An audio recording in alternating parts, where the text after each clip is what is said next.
Ubiest of the tubiest, the best YouTube subscribers on the planet. That's you, and I'm 50 plus. So it's New Year's Eve. I hope you guys had a wonderful Christmas, and I hope that you're preparing to, drink, spring water and you know, maybe Sprite or Coca-Cola, you know, that kind of stuff, and go to organized events and watch fireworks go off, stuff like that. I hope that's what you're gonna do. I'm gonna sit at my house and enjoy the comfort of my home, and since I do not partake in alcoholic beverages, I will have some iced tea, and I'll be happy that I made it through another year. So I'm thankful for you guys for hanging in there with me for another year. We went up 1,000 subscribers. Oh, thank you, thank you, and please like and subscribe to these videos. And if you can share the video, that would really help out, especially to spread some hope, good information, some good knowledge to those who may want to get into this industry. Okay, this is my goal. That's my goal. Okay, and you don't have to just be coming and do flatbed at Melton. You might just you guys know I worked at Swift also, and I had a really positive experience over there, really good. And some of you guys may want to drive a box van, pull that box, or maybe a reefer. Go check them out. They all right, Don't be listening to what all them naysayers yap about. Everybody like to talk trash. Everybody talk, and you know what? So many people talk trash about Tom Brady, and you know why people talk trash about Tom Brady? It ain't because he kissed his kid, he kissed his son on the lips. Uh, it's because he wins so damn often, and people don't like it when they know who's fixing to win. You know, they want some drama, so they get mad at Tom Brady because he's too damn successful. Same reason why they mad at Swift, because they win all the goddamn time. They big, man. Somebody don't like them, but that don't mean that the yap they talk is true. So don't listen to that bullshit, okay? Go and get yours. Don't let people get in your way. All right? Now, today we're going to talk a little bit more about what we talked about in my previous video. I asked you guys, were you ready? If you are in an orientation, were you ready to make it to a trainer's truck? Okay? By the way, if you're not in orientation in Tulsa,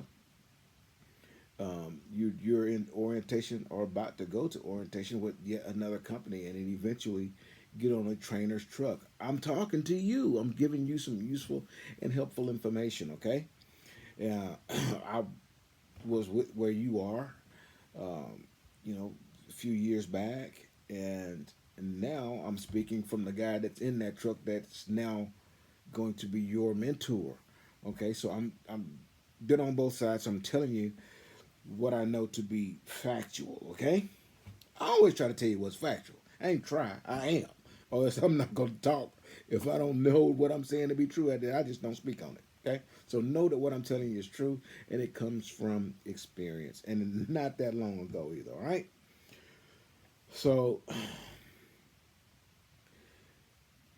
a couple of points that will help you with your success as a trainee or a student, okay?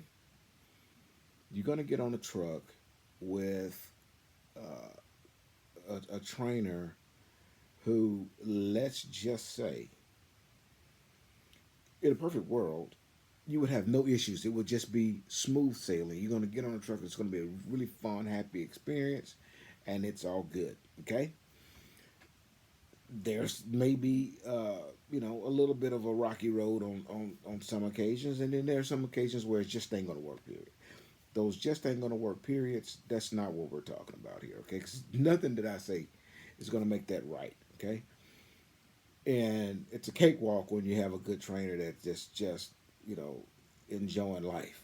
Okay, we're going to talk about how to smooth out the rough edges. Okay, this it's that one in the middle that you know and maybe it works, maybe it don't. So I'm going to talk to you a little bit about what you can do as a student to make those things, or those situations rather, a little easier. Okay, and that'd be easier on you and the trainer. Okay, number one, if you think you know, pretend you don't. Okay, I can't tell you enough about how frustrating it is for a trainer to have to convince his student to listen. First day my student get on my truck. First day, I tell him I got a few rules, and this is going to help you out as well. Okay, I got a few rules. My truck. Number one, the top bunk is yours. Whatever you put up there, is yours. Keep it tidy. Every morning when you wake up, police your bunk. Put any loose items, clothing, whatever, in your duffels. Zip them closed and push them back against the back of the wall, and then to a side, one or the other. Do not push it straight in the middle. Okay? Because if we hit bumps, it's going to start walking. And eventually you hit the brakes, it's going to come flying down. And that's not a good situation. Okay, so we're not doing that. Keep your stuff in a stowed, and in an area where it's not going to come down. Okay, and keep it neat. Next, top bunk is yours. The bottom bunk is mine. I'm not going up there on the top bunk. Don't you get on the bottom one.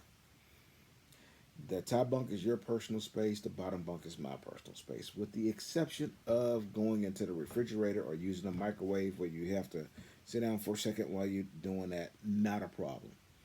Just do not post up in my personal space, and I will not post up in yours. Fair enough. Do not warm up pungent aroma food in my microwave. If you want to eat that, not a problem. Microwave it at the truck stop. Eat it outside the truck. Do not bring pungent odor aroma food in the truck. Okay. We clean the truck once a week, unless we get someplace where it's muddy. Then we clean the truck up right away. Here's an important one.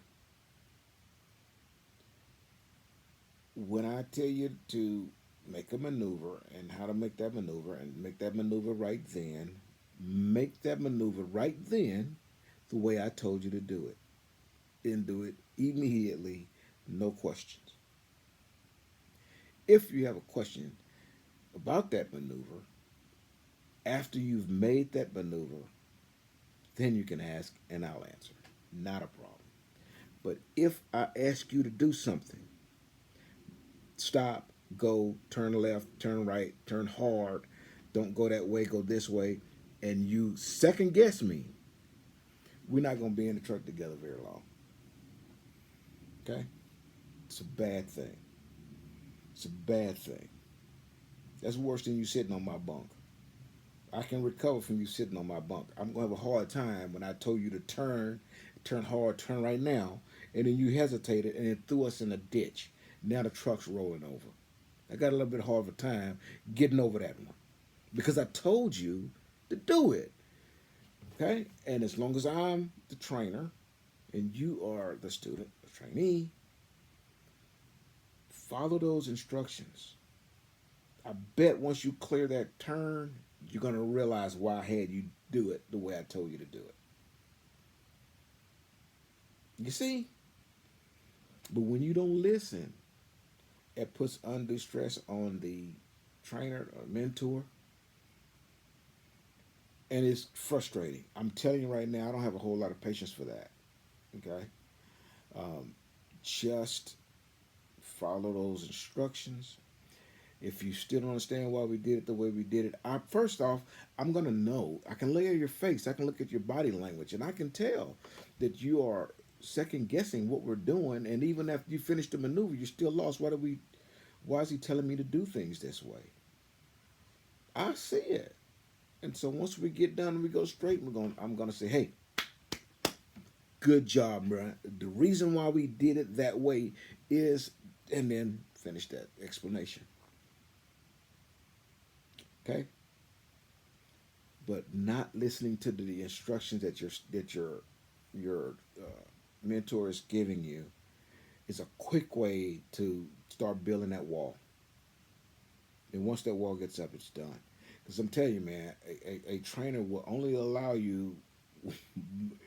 You may have trouble after the first one, but after the second time he asks you to make a maneuver a certain way, and you don't do it, man,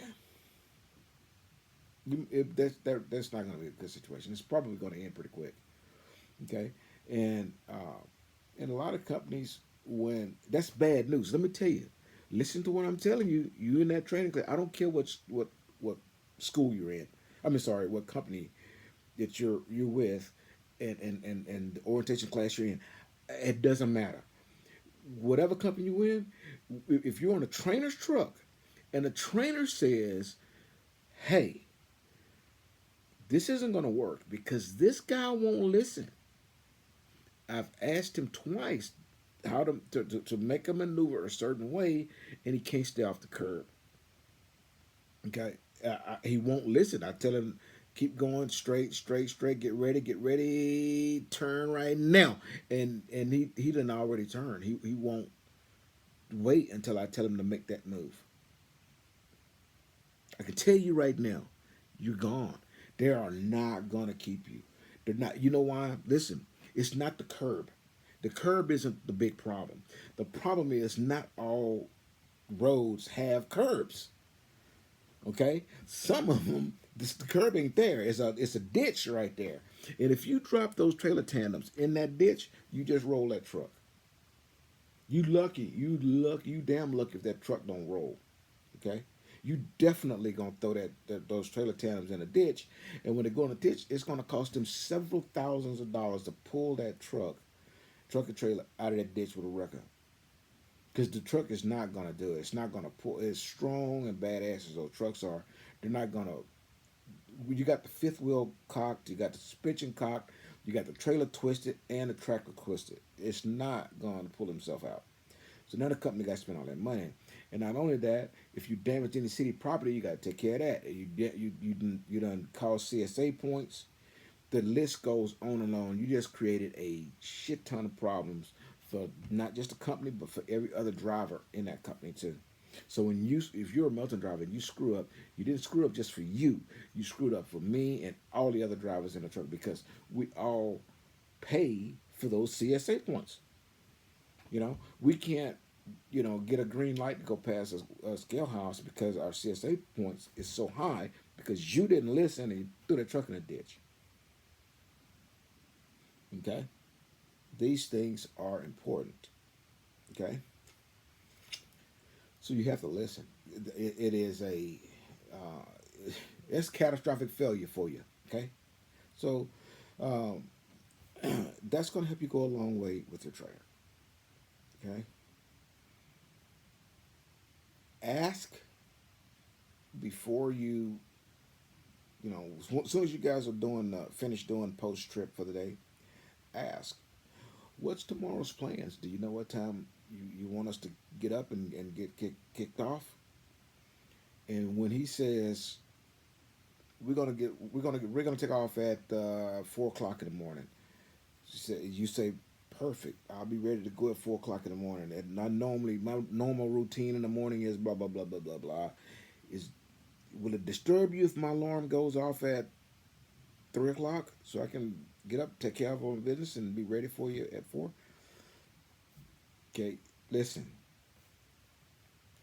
I know it's gonna sound crazy, all right, but some guys will tell you 4 o'clock, and at 4:50 their alarm's going off. I mean, at 3:50 their alarm's going off. What they're gonna do is, alarm goes off, they're gonna roll over, walk up to the front of the truck, put themselves on duty for pre-trip, sit back in a bunk,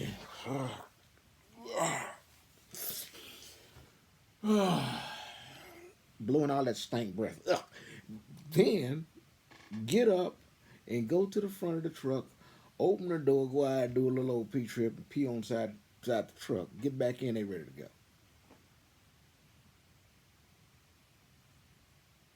If your morning routine is getting up in the morning and go inside to the restroom and take care of business, dump out, brush your teeth, wash your face, put on some deodorant, get yourself clean and fresh, ready to go. Go get your some milk or coffee, whatever you drink for in the morning, and maybe something to snack on out of the breakfast out of the truck stop. Normal stuff. If that's your routine, to do normal things in the morning when you wake up before you take off for the day, you need time for that to happen. And some of these guys, man, they don't understand that waking up in the morning and with stank breath and just start driving ain't something that you want to do. So when you say that the night before, he should be expecting for your alarm to go off at 3 a.m. so you can get up and go take care of your business. In that case, if he does not get up, you just be as quiet as you can, not to disturb him as much as you can, and then go out and go handle your business and try to come back at 10 minutes to 4. Okay? It's not hard. A lot of this is common courtesy in that situation, but you're just trying to not create a mess. Okay?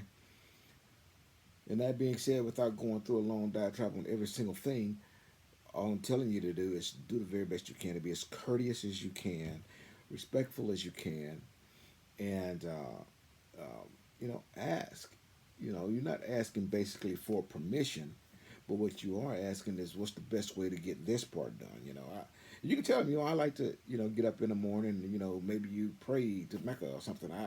Whatever your thing is in the mornings, you need to get these things done, okay, before you take off, okay, and you want to be respectful. So what's a good way to get that handled? And then let them tell you, well, go ahead and get up at whatever time you want to get up. Just don't wake me up. And all you can do is the best you can. Okay? That's all. That's all. And everybody get along. But listen to what you're asked to do and try to do it the best you can. Ask questions if you don't. And be as respectful as you would actually have them be for you. And those two things are going to really help you with that rocky relationship. And there's, when I say relationship, I'm talking about that student to trainee, I mean a trainee to mentor or trainer relationship. It can go very, very good.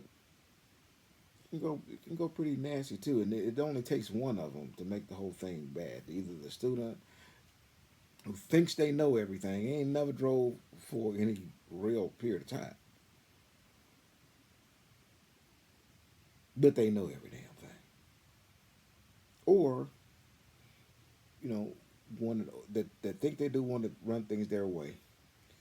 You know, it's just going to be a bad day when that happens. Okay,